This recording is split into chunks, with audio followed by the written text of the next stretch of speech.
بسم الله الرحمن الرحيم.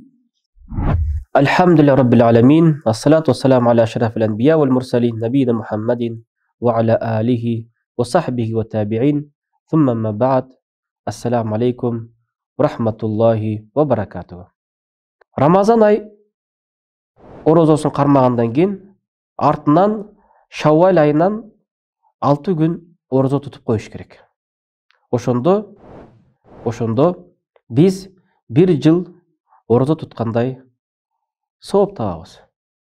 Анткени Рамазан айындагы ар бир күнү ар нерсеге 10дон сооп берилет.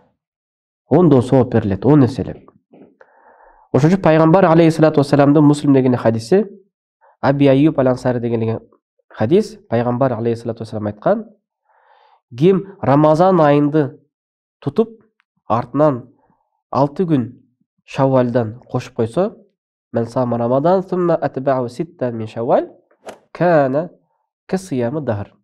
Анын орозосу 1 жылдык орозо болгондой болду. Андыктан мынакей Рамазан айында 30 күн тутсак, ар бир күнгө 10дон сооп берилсе, демек бул 300 күн болот. Мындайча айтканда 10 ай. Анан кийин Шаввалдан 6 күн кошуп койсо, 6 күндү 10го көбөйтсөк 60, 360 күн тутканда болот. Мындайча айтканда 1 жыл деген мааниси ушул. Анткени 1 жыл мусулмандардын календары менен 360 күн да. Ал эми грегорианский календар менен балким 365 күн.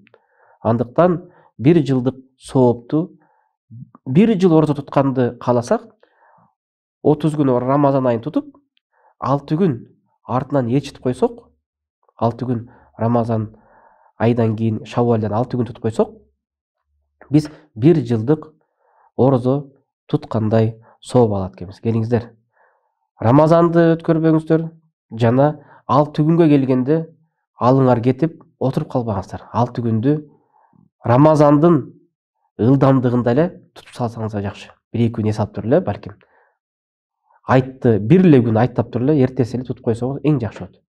Ошон үчүн келиңиздер, Рамазан айды туткандан кийин Шаввал айында 6 күнгө чоң бир көңүл буралык.